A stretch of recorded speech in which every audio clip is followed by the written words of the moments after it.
வணக்கம் viewers, welcome back. So இனிமேல் weekly updates மாதிரி வீடியோ போடலாமா அப்படின்னு கூட தோணுது. வீக்லி அப்டேட்ஸ்னால் எந்த விதத்தில் அப்படின்னு கேட்கலாம். கரெக்ட் தான். ப்ரைஸ் ட்ராப் டீல் இந்த மாதிரியான ஃபேக்டர்ஸ் எல்லாமே வந்து பார்த்தீங்கன்னா கோயிங்லாம் இல்லை, ஆல்வேஸ் கம்மிங்லேயே தான் இருக்குது. இது மட்டுமாங்க, நம்ம நண்பர்களே நிறைய பேர் என்ன சொல்கிறாங்கன்னா, ஆன்லைனில் மட்டும் ஆஃபர் இருக்கிறத விடுங்கண்ணே, ஆஃப்லைன்லேயும் வேறு லெவலில் திடீர்னு ஆஃபர் கிடைக்குது. அதுக்கு பெஸ்ட் எக்ஸாம்பிள் சொல்லணும்னா OnePlus 13 இந்த ரிலையன்ஸ் டிஜிட்டலோ ஜியோ மார்ட்டோ இல்லாட்டி டாட்டாவோ இந்த மாதிரியான ஆஃப்லைன் ஸ்டோர்ஸ் இருக்கு இல்லையா, அதை விசிட் பண்ணும்போது ஏன் சங்கீதா, பூர்விகா, சென்னை மொபைல்ஸ் இந்த மாதிரி ஏகப்பட்ட பேர் இருக்காங்க. ஆன்லைன் ப்ரைஸ் அவங்க கிட்ட சொன்னால் அந்த ப்ரைஸ்க்கு அவங்களும் வந்து என்ன பண்ணுறாங்க, ஒரு தடவை கன்ஃபார்ம் பண்ணிட்டு அவங்க மேனேஜர் கிட்ட கேட்டுட்டு இல்லாட்டி வேறு யார்ட்டையே கேட்டுட்டு ஓகே பண்ணுறாங்க. எனக்கு ஆன்லைனில் இந்த மாதிரியான எக்ஸ்சேஞ்ச் ஆஃபர் கொடுக்குறாங்க ப்ரோ, என் ஃபோன் இந்த அமௌண்ட்டுக்கு எடுக்கிறாங்க அப்படின்னு சொல்லும்போது சில சமயங்களில் இந்த மாதிரியான ஆஃப்லைன் ஸ்டோர்லையும் நாங்களும் அந்த ப்ரைஸ்க்கு எடுத்துக்கிறோம் அப்படின்னு சொல்லிடுறாங்க. அப்போ ஆன்லைனில் என்ன ப்ரைஸ் காட்டுதோ அதே ப்ரைஸ்க்கு வந்து இவங்க ஆஃப்லைன்லேயும் எக்ஸ்சேஞ்சும் எடுக்கிறாங்க. சில சமயங்கள் என்ன ஆகுதுன்னா, இதை தாண்டி கார்டு ஆஃபர், ஸோ அதுவும் அப்ளை பண்ணிக்கிறேன், ஓகே அப்ளை பண்ணிக்கிறேன் அப்படிங்கிறாங்க. அப்போது இப்போ ஆன்லைனில் வாங்கும்போது எனக்கு என்ன ஆகுது அப்படின்னு பார்த்தா, அதாவது எனக்குன்னு இல்லை, கன்சியூமர்ஸ்க்கு என்ன ஆகுது அப்படின்னு பார்க்கும்போது அடிஷ்னல் ஃபீ ஒரு பக்கம்.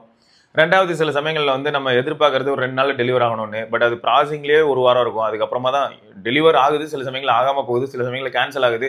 ஸோ அந்த மாதிரி இருந்தால் ஆஃப்லைன் ஸ்டோரில் போய் வாங்கிக்கலாம். அண்ட் இந்த ஆஃபர்ஸ் ஆன்லைனில் நீங்கள் எதாவது பார்க்குறீங்கன்னா அந்த ஆஃபர் வந்து ஆஃப்லைன் ஸ்டோர்லையும் இருக்கக்கூடிய அந்த ஃபோனுக்கு அவைலபிளாக இருக்கா இல்லைங்கிறது ஒருத்தர் வெரிஃபை பண்ணிட்டு நீங்கள் ஆஃப்லைனில் வாங்குறதா இருந்தால் அங்கேயே கையோட வாங்கிட்டு கிளம்பிக்கிட்டே இருக்கலாம். சொல்லணும்னு தோணுச்சுங்க, அதான் சொன்னேன். இப்போ என்னென்ன ஃபோனோட ப்ரைஸ் எப்படி இருக்குது அப்படின்னு பார்த்தா, iPhone 15 வந்து இப்போ உங்களுக்கு 48,000, இதுக்கு முன்னாடி நம்ம 44,000 கிடைக்கும் மாதிரியான ஒரு சில இன்ஃபர்மேஷன்ஸ் பார்த்துருப்போம். சரி, ஆனால் இப்போ 48,000 கிடைக்குது, அதுவும் அமேசானில் கிடைக்குது. ஸோ அதை ஞாபகம் வச்சுக்கோங்க. அடுத்து என்ன அப்படின்னு பார்த்தா iPhone 16. ஸோ இப்போ 15 வந்து 48,000 கிடைக்கும் போது, அப்போ சப்போஸ் 16ஓட ப்ரைஸ் வந்து ஒரு 56 அந்த மாதிரி இருக்குமோ அப்படின்னு தான் நினச்சேன். பட் 52,000 இப்பயும் கிடைக்குது உங்களுக்கு ஃப்ளிப்கார்ட்டில். ஸோ 52,000 வந்து 16 கிடைக்கும் போது யாராவது 15 வாங்குவாங்களாங்கிறது தான் யதார்த்தமான ஒரு கேள்வி. ஸோ அப்படி இருக்கும்போது 16 போகிறதே பெட்டர் தான். பட் இன்னும் ஒரு விஷயம் ஞாபகம் வச்சுக்கோங்க, 2 ஃபோனுமே வந்து 128 தான் பேஸ் வேரியன்ட். ஸோ 256 கிடைக்காது. அப்படி 256 கிடைக்கணும்னா இதுலேருந்து ஒரு 8,000 10,000 அதிகமாக நம்ம செலவு பண்ண வேண்டியதாக இருக்கும். ஸோ பார்த்துக்கோங்க, ரைட்டா? ஸோ ஆக மொத்தம் இந்த iPhone 15 and 16 வந்து காம்பேக்ட் கியூட்டீஸு. இப்போ எக்ஸாம்பிளுக்கு சொல்லணும்னா 17 ஒரு நண்பர் வந்து ஆஃப்லைனில் போய் வாங்கியிருக்காரு. அவரும் எக்ஸ்சேஞ்சில் தான் வாங்கியிருக்காரு. டேரெக்டாக போயிட்டு கார்டு ஆஃபர் பற்றி மென்ஷன் பண்ணியிருக்காரு ஆஃப்லைனில், அவங்க ஓகே சொல்லிட்டாங்க. அதே மாதிரி எக்ஸ்சேஞ்சை பற்றியும் சொல்லியிருக்காரு, அதுக்கும் ஓகே சொல்லிட்டாங்க. ஸோ அப்படி இருக்கும்போது அவருக்கு எவ்வளோக்கு கிடச்சிருக்கு அப்படின்னு பார்த்தீங்கன்னா 73,000 கம்மியாக கூட கிடச்சிது. அது மாதிரி தான் சொன்னாங்க. ஸோ அதோட உங்களுக்கே தெரியும், லான்ச் ப்ரைஸ் வந்து 83. ஸோ இவருக்கு வந்து 73 அந்த மாதிரியான ப்ரைஸில் கிடச்சதுன்னு சொல்லி இன்ஃபர்மேஷன் ஷேர் பண்ணியிருந்தாரு கமெண்ட் செக்ஷனில் ப்ளஸ் மெயில் இந்த மாதிரியான ஏரியாவில். ஸோ இதெல்லாம் எதுக்கு திரும்ப சொல்கிறேன் அப்படின்னா, நமக்கு எங்கே இருக்கலே பெனிஃபிட் அதிகமாக இருக்கோ அந்த இடத்த வந்து கண்டுபிடிச்சி அங்கே போய் நீங்கள் வாங்கிக்கோங்கிறதுக்காக தான் நான் சொல்கிறேன். அடுத்து பிக்சல் 9A எப்படி இருக்குது அப்படின்னு பார்த்தா, ஃப்ளிப்கார்ட்டில் வந்து 40,000 கிடைக்குது. சரியா? அதே சமயம் ஆஃப்லைன் ஸ்டோர் போனால் 40,000 தாண்டி ஒரு சில கார்டு ஆஃபர்ஸும் அவைலபிளாக இருக்குது. ஏன்னா நமக்கு தெரிஞ்சு நம்ம சர்க்கிள்லேயே இருக்கக்கூடிய ஒரு சில நண்பர்கள் வந்து சங்கீதா மொபைல்ஸ் இந்த மாதிரியான ஒரு சில இடங்களில் போய் வாங்கியிருக்காங்க. அவங்க வந்து அவங்களோட 50 years ஆஃப் இந்த மாதிரி ஒரு சில பாயிண்ட்ஸ்லாம் சொல்லும்போது அதுக்கு எக்ஸ்ட்ராவாக ஒரு சில ஆஃபர்ஸும் கொடுக்குறாங்க. ஸோ அதனால் அதையும் செக் பண்ணிக்கோங்க. சரியா? மொத்தம் வந்து என்னென்னா, அது வந்து 35K வரைக்கும் வரதுக்கான வாய்ப்பு இருக்குது. ஆஃப்லைன் ஸ்டோரில் மறக்காமல் செக் பண்ணிக்கோங்கிறது தான் இந்த இடத்துல வந்து மையக்கருத்து. அடுத்து என்னென்னா S24 ஸ்னாப்ட்ராகன் வேரியண்ட்டுக்கு ஒரே புகழாரமாக இருக்குது. கமெண்ட் செக்ஷனில் ஃபுல்லாக படித்து பார்த்தா நிறைய பேர் வந்து ரொம்ப புகழ்ந்து தான் தள்ளியிருந்தீங்க. 1-2 பேர் மட்டும் தான் என்னன்னா ரொம்ப இன்டென்சிவ் யூஸர், அதிகமாக நான் கேம் விளையாடுவேன் அப்படின்னு சொல்லியிருந்தீங்க. ஸோ கேம் நான் ரொம்பவே அதிகமாக விளையாடுறதுனால எனக்கு வந்து battery life 3.5 to 4 hours SOT வருது அப்படின்னு சொல்லியிருக்காங்க. மற்ற எல்லாருமே வந்து மீடியா சென்ட்ரிக்காக யூஸ் பண்ணுறவங்க எல்லாருமே 6 to 7 hours வரைக்கும் ரிப்போர்ட் பண்ணுறாங்க. ஸோ அது வந்து ரொம்பவே கிரேசியாக இருக்குது. ஸோ அதனால தான் என்ன தோணுச்சுன்னா, ஏன்னா நான் எக்ஸினாஸை வச்சு கம்பேர் பண்ணும்போது எனக்கு ரெட்டிட் இங்கெல்லாம் நான் போய் டேட்டா பார்த்தேங்க. ஏன்னா இப்போ ஸ்னாப்ட்ராகன் நம்ம ஊருக்கு வருது, சரி எக்ஸினாஸும் நம்ம ஊரில் இருக்குது அப்படின்னா, அப்போது ஸ்னாப்ட்ராகன் வந்து எக்ஸினாஸ் ஏதாவது ஒரு சில வகையில் ஓவர்டேக் அடிக்குதா இல்லையாங்கிற அந்த ரிலேபிலிட்டிக்காக நிறைய டேட்டா போய் கலெக்ட் பண்ணி பார்க்கும்போது யாரும் பெருசாக அந்த அளவுக்கு பாசிட்டிவாக சொல்லலை. பட் இப்போ இந்த டீலில் வாங்கியிருக்கக்கூடிய நண்பர்கள் எல்லாருமே கமெண்ட் செக்ஷனில் என்ன சொல்லியிருக்காங்க அப்படின்னு பார்த்தா, 6 மணி நேரம் SOT அப்படிங்கிறத ரிப்போர்ட் பண்ணதே பெரிய விஷயமா இருக்குது. ஏன்னா S24 அல்ட்ரா மாதிரியான ஃபோன்லையும் அதே 6 மணி நேரத்துலேருந்து 7 மணி நேரம் தான் மக்கள் ரிப்போர்ட் பண்ணுறாங்க. ஸோ அதுவும் யோசிக்க தோணுது இல்லையா? ஸோ அதுக்கு தான் சொன்னேன். S24 வந்து ஒரு சிலருக்கு என்ன பிடிக்கல அப்படிங்கிறத நான் சொல்கிறேன். டெலிஃபோட்டோ வீக்காக இருக்குது. ஆமாம், 100% அது உண்மை தான். இப்போ நீங்கள் வந்து ஒரு 10,000 15,000 செக்மெண்ட்டில் இருக்கக்கூடிய ஒரு ஃபோன்லேருந்து வாழ்க்கையிலே ஃபஸ்ட் டைம் வந்து ஒரு ஃப்ளாக்ஷிப் ஃபோனை எக்ஸ்பீரியன்ஸ் பண்ண போகிறேன்னு வரவங்களுக்குலாம் வந்து ஏமாற்றம் இல்லை. அவங்க எல்லாருமே வந்து 10 out of 10 11 out of 10 கொடுத்துக்கிட்டு இருக்காங்க. பட் இதுக்கு முன்னாடியே நான் வந்து ஒரு ஃப்ளாக்ஷிப் ஃபோன் தான் யூஸ் பண்ணிட்டு இருந்தேன். அதுலேருந்து நான் இப்போ இதுக்கு வரேன் அப்படின்னும் போது என்ன ஆகுதுன்னா, இதில் இருக்கக்கூடிய அந்த பெரிஸ்கோப் வந்து ரொம்பவே, அதாவது டெலிஃபோட்டோ வந்து ரொம்ப வீக் சென்சார், ரொம்ப குட்டி சென்சார். அதனால் என்ன ஆகும்னா, லைட் கொஞ்சம் கம்மியாக இருந்தாலோ ஸோ அந்த மாதிரியான சுச்சுவேஷனில் நாய்ஸ் அதிகமாக இருக்கும். அப்போ S24 வாங்கினா ஆல் குட் தான், நிறைய பேருக்கு குட் தான். பட் எந்த ஃபோன்லேருந்து நீங்கள் வரீங்கிறத பொறுத்து பேட் ஆகிறதுக்கான வாய்ப்பும் இருக்குது. ஸோ அதையும் ஞாபகம் வச்சுக்கணும். ஓகே அடுத்து என்னன்னா, நத்திங் ஃபோன் 3 35,000 வரைக்கும் உங்களுக்கு கிடைக்கிறதுக்கான வாய்ப்பு இருக்குது. கார்டு ஆஃபர், எக்ஸ்சேஞ்ச் இந்த மாதிரி நிறைய விஷயங்கள் நீங்கள் வந்து அதில் யூஸ் பண்ணும்போது. ஸோ எனக்கு தெரிஞ்சு ஓகே, இதுக்கப்புறம் வந்து இந்த ஃபோனை வந்து அது எப்படின்னா, இந்த ப்ரைஸுக்கு அப்புறம் இதை வந்து குறை சொல்கிற அளவுக்கு எதுவும் இல்லைங்க. இந்த ப்ரைஸ்க்கு வந்து இது ஆல் பாசிட்டிவ் மாதிரி தான் இப்போ மாறிட்டு வருது. ஆனால் இப்பயும் நான் ஒன்று சொல்லுவேங்க, இப்போது S24 கேம் ஆடினா எப்படி இருக்குது அப்படின்னும் போது நண்பர்கள் என்ன சொல்லியிருக்காங்க, யூஸ் பண்ணுற எல்லாரும் 42 டிகிரி வரைக்கும் போகுதுன்னு. அதே மாதிரியான ஒரு சினாரியோ தான் கேம் ஆடும்போது இதுலேயும் இருக்குங்க. இது கேமிங்கான ஃபோன் கிடையாது. ஸோ மீடியாக்காகவோ இல்லாட்டி ஓரளவுக்கு கேமராவுக்காகவோ அப்படி யாராவது யோசிக்கிறீங்க, ஒரு புது அனுபவம் வேணும்னு நினைக்கிறேன் ப்ரோ, நத்திங் எனக்கு பிடிச்சிருந்தது, ரொம்ப நாளாக நான் நத்திங் ஃபோன் வாங்கணும்னு நினச்சேன் ப்ரோ, சரி ஓகே உருப்படியாக அவனும் ஒரு ஃபோன் பண்ணியிருக்கேன், அதுதான் ஃபஸ்ட் டைம் வந்து நான் ஃப்ளாக்ஷிப் பண்ணுறேன்னு வேறு ஒரு வார்த்தையை விட்டான். ஸோ அவனோட ஃப்ளாக்ஷிப்பை நான் இப்போ வாங்கலான்னு இருக்கேன். ஏன்னா 80,000 ரூபாங்கிறது வந்து ஜோக் பண்ணிக்கிட்டு இருந்தான். சரி இப்போ 40,000 ரூபாய் அந்த மாதிரியான பட்ஜெட்டுக்கு கிடைக்குது அப்படின்னும் போது நான் வாங்கலான்னு இருக்கேன் அப்படின்னு யாராவது நினைக்கிறாங்கன்னா அவங்களுக்குலாம் அது பாசிட்டிவாக அமையறதுக்கான வாய்ப்பு இருக்கு. ஸோ அதான் நத்திங் ஃபோனு. எப்படியா இருந்தாலும் நான் நத்திங் ஃபோன் இதுக்கப்புறம் எப்படி இருக்கு அப்படிங்கிறதையும் நான் கண்டிப்பாக கன்வே பண்ணுவேன். இதுக்கு முன்னாடி வந்து ஒரு 1 வீக் 1.5 வீக்ஸ் அந்த மாதிரி யூஸ் பண்ணுறதுக்கு டைம் கிடைக்கும் போது அதை பேஸ் பண்ணி நான் நிறைய டேட்டா உங்களுக்கு ஷேர் பண்ணியிருப்பேன். ஒரு வீடியோவே நம்ம போஸ்ட் பண்ணியிருக்கோம். இருந்தாலும் இப்போ நானே வாங்கிட்டேன் அப்படிங்கிறனால இதுக்கப்புறம் என்னால் ரொம்ப நாள் யூஸ் பண்ண முடியும், நிறைய சினாரியோஸ்க்கு இதை யூஸ் பண்ண முடியும். அண்ட் மேக்ரோவில் எனக்கு ஆல்ரெடி இந்த ஃபோன் கொஞ்சம் இம்ப்ரெசிவாக தான் இருக்குது. மேக்ரோ அப்படின்ற அடிப்படையில் இருக்கும்போது நல்லா தான் இருக்குது. ஸோ அதெல்லாம் வச்சு பார்க்கும்போது எனக்கு வந்து குட். 35K அப்படின்னு வந்ததுன்னா குட். அடுத்து K13 டர்போ. ஸோ இப்போ நீங்கள் பர்ஃபார்மன்ஸ் ஓரியன்டாக எனக்கு ஒரு ஃபோன் வேணும், அதுவும் வந்து எனக்கு 20,000 ரூபாய்க்குள்ளேயே வேணும். ஏன்னா அதில் வந்து Dimensity 8450 இருக்குது. ஸோ பர்ஃபார்மன்ஸ் ஓரியன்டாக பார்க்கும்போது இதே 8450 தான் உங்களுக்கு எதில் இருக்குது அப்படின்னு பார்த்தா உங்களுக்கு Reno 14 ப்ரோலையும் இருக்குது. ஸோ ஓரளவுக்கு 8350 கம்பேர் பண்ணும்போது 8450 இஸ் பெட்டர் அப்படின்ற மாதிரியான டேட்டா தான் நான் எல்லா இடத்துலையும் பார்க்குறேன். அதனால் வந்து நீங்கள் தாராளமாக ஓரளவுக்கு பர்ஃபார்மன்ஸ் ஓரியன்டாக யோசிக்கும் போது, ஏன்னா இதே செக்மெண்ட்டில் உங்களுக்கு P3 Ultra அப்படின்னு சொல்லி ரியல்மியில் ஒரு ஃபோன் உண்டு. அப்புறம் இது மட்டுமா, மோட்டோவில் கூட தான் Edge 60 ப்ரோவில் இதே இருக்குது. அப்புறம் நார்டு CE5ல இதே தான் இருக்குது. அப்புறம் Infinix GT30 ப்ரோலையும் இதுதான் இருக்குது, அதாவது 8350. அதை கம்பேர் பண்ணும்போது 8450 இஸ் குட். ஸோ அப்படி இருக்கும்போது நம்ம வந்து ஓகே அப்போது ஏன் நம்ம ட்ரை பண்ணக்கூடாது இந்த மாதிரி தான். பட் நல்லா ஞாபகம் வச்சுக்கோங்க, மீடியா கேமிங் இந்த மாதிரி பர்ஃபார்மன்ஸ் இதெல்லாம் யோசிக்கும் போது K13 ஓகே இருக்கும். பட் இதே K13 வந்து நீங்கள் டப்புன்னு கேமரா அப்படின்னு யோசிச்சிங்கன்னா ஜோக்காக இருக்கும். இதே இடத்துல இதே செக்மெண்ட்குள்ளார வந்து பார்த்தீங்கன்னா CMFல ஃபோன் 2 ப்ரோன்னு ஒன்று இருக்குது. அது நிஜமாக கேமராவில் ஓரளவுக்கு நல்லாவே பண்ணிட்டு போயிடும். அடுத்து வந்து பார்த்தீங்கன்னா உங்களுக்கு K13 இருக்குது. K13 வந்து 6 Gen 4ஓட 7000 mAh ரொம்ப நாளாக இந்த இடத்துல கொஞ்சம் சாலிடாக இருக்குது. பட் அகைன் இந்த இடத்துல ஒரு நான் டேட்டா கொடுக்குறேன். என்னென்னா இதுவும் நம்ம நண்பர்களோட டேட்டா தான், நம்ம கம்யூனிட்டி மெம்பர்ஸு. நீங்கள் ஆல்ரெடி பார்த்துருப்பீங்க அவரை, வேறு யாரும் இல்லை, ரவீன் தனபாலன் அப்படின்னு சொல்லிட்டு இதுக்கு முன்னாடி லேப்டாப்பு டிவி இதை பற்றிலாம் பேசுறதுக்கு வந்திருப்பாரு. அவர் K13 வாங்கினார். அவருக்கு எப்படி ஃபீல் ஆச்சு அப்படின்னா, இது வரைக்கும் நான் யூஸ் பண்ணிட்டு இருந்த டிவைஸ்லேருந்து K13 வரும்போது எனக்கு ஹெவியாக இருக்குது ப்ரோ, கையில் பிடிக்கிறதுக்கு ஹெவியாக இருக்குது, விரல் வந்து ரொம்ப டிஸ்டர்ப்டாக ஃபீல் ஆச்சு. அதனால அதாவது விரல் டிஸ்டர்ப்டாக ஃபீல் ஆனனாலே ஃபோனை வித்துட்டாரு. ஒரு 1 வீக்கோ 2 வீக்கோ தான் வச்சிருந்தாரு, அதனால வித்துட்டாரு. ஸோ இந்த வெயிட்டுங்கிற ஒரு ஃபேக்டரையும் நீங்கள் யோசிக்கிறீங்க அப்படின்னா கண்டிப்பாக வந்து இந்த K13 இந்த மாதிரியான ஃபோன் வந்து நீங்கள் வாங்கினீங்கன்னா ஹெவியாக இருக்கும். ஸோ ஹெவியாக இருக்கும்னு தெரிஞ்சு வாங்குறவங்களுக்கு பிரச்சனை இல்லை, பேட்டரி லைஃப் அதெல்லாம் நான் செம்மையாக தான் இருக்கும். பட் இந்த மாதிரி நான் இப்போ ஹோல்ட் பண்ணுறேன்ல, இந்த மாதிரி ஹோல்ட் பண்ணிட்டே இருக்கிறதுக்குலாம் வந்து பார்த்தீங்கன்னா கைக்கு ஏதோ அடிஷ்னலாக ஒரு 1/4 கிலோ படிக்கல் கையில் கொடுத்த மாதிரியே இருக்கும். ஸோ அது மட்டும் ஞாபகம் வச்சுக்கோங்க. மற்றபடி பேட்டரி லைஃப் சூப்பராக இருக்கும். நெட்வொர்க் இந்த மாதிரியான ஏரியாலலாம் K13 ஸ்கோர் பண்ணிடுது. So battery life and media தாராளமாக K13 ஸ்கோர் பண்ணோம். அடுத்து வந்து பார்த்தீங்கன்னா P3 Pro. ஆல்ரெடி நான் சொன்னது தான். என்ன இந்த P3 Pro வந்து உங்களுக்கு ஸ்னாப்ட்ராகன் SoCயோட வரும். அண்ட் மீடியா சென்ட்ரிக்காக யோசிக்கிறீங்க அண்ட் டிசைன் ஃபேக்டர் பார்க்குறீங்க அப்படின்னா உங்களுக்கு ஓரளவுக்கு சாட்டிஸ்ஃபை பண்ணிடும். So battery life, Snapdragon SoC, media இப்படி யோசிக்கும் போது P3 Pro is fine. And again உங்களுக்கு வந்து P4 சீரிஸ் வந்ததே 7000 mAh தான். அண்ட் P3 சீரிஸில் நீங்கள் 6000 mAh பார்த்துருப்பீங்க. அண்ட் இந்த பக்கம் K13லாம் பார்த்தீங்கன்னா 7000 mAh. ஸோ உங்களுக்கு வந்து பாருங்கள் உங்களுக்கு எந்த மாதிரி ஓவரால் டிசைன் ஃபேக்டர் இந்த மாதிரியான ஆஸ்பெக்டில் நீங்கள் யோசிக்கிறீங்கன்னா அதை பேஸ் பண்ணி நீங்கள் சூஸ் பண்ணுங்கள்.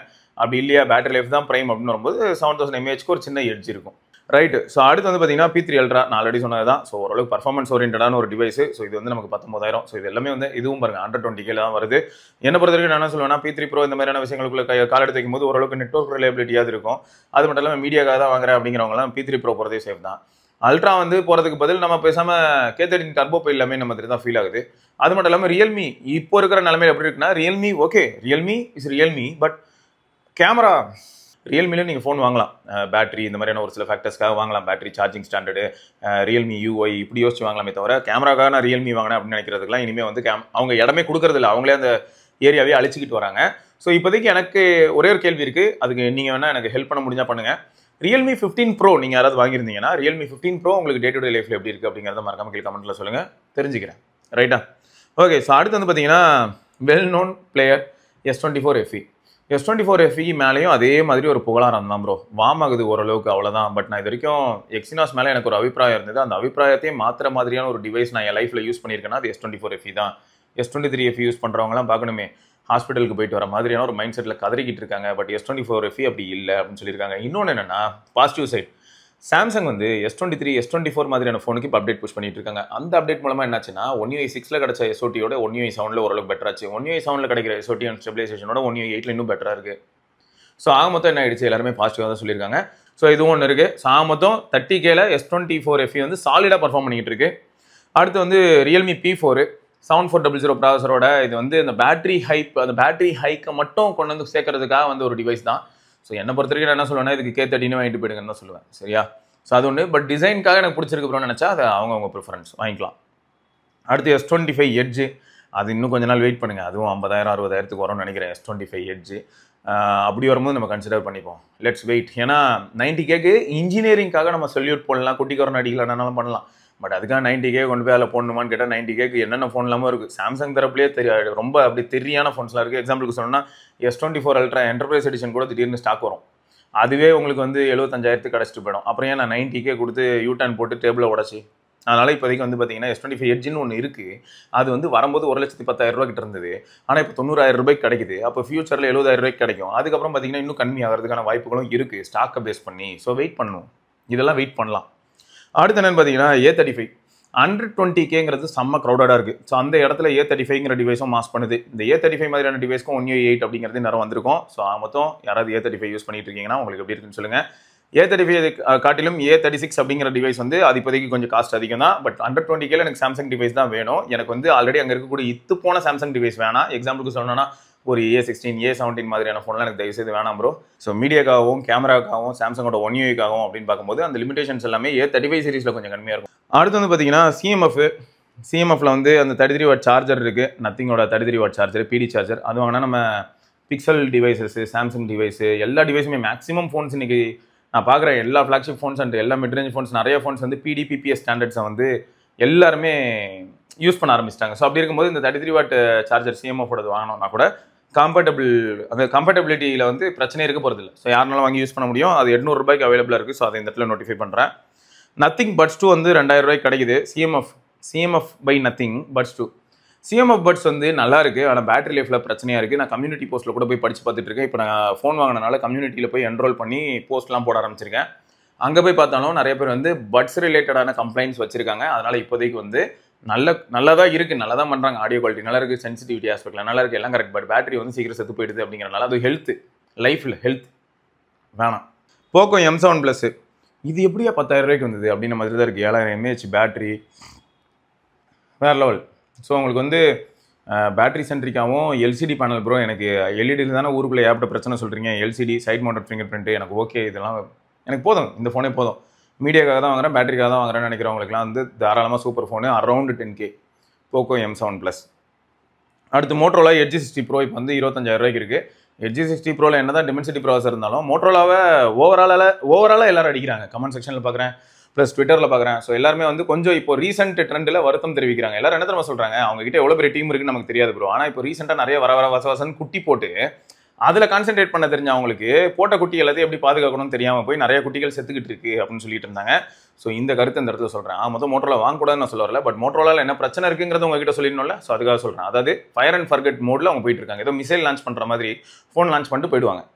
அப்டேட் ரொம்ப ஸ்லோவாக இருக்கும். அண்ட் ஏதாவது ஒரு சில பிரச்சனை நம்ம ரிப்போர்ட் பண்ணோன்னா அதுக்கு ஃபிக்ஸ் வரதுக்கு வந்து சில மாதங்கள் ஆகலாம், நமக்கு ஃபிக்ஸ் வந்துடும்.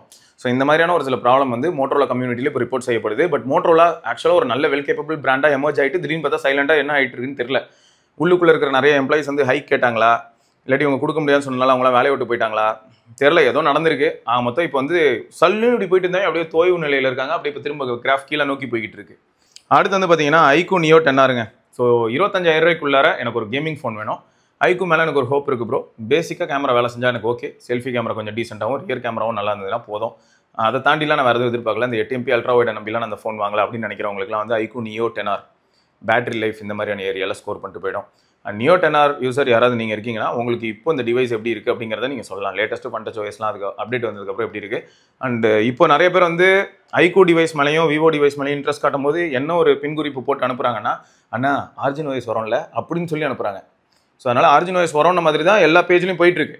ஸோ அதெல்லாம் கரெக்ட் தான். இப்போதைக்கு அதெல்லாமே பாசிட்டிவ் சைட்ஸில் தான் இருக்குது. ஃபண்டச் OSன்னு இருக்கிற இடத்துல டெக்ஸ்ட்டை மட்டும் நான் Origin OSன்னு மாற்றுறதுக்கு ரொம்ப நேரம் ஆக போகிறது கிடையாது. அதை மட்டும் பண்ணால் ஸோ அந்த மாதிரி ஒரு சில சஸ்பீஷியஸான விஷயங்கள் நம்ம தான் அந்த மாதிரி சஸ்பெக்ட் பண்ணணும்.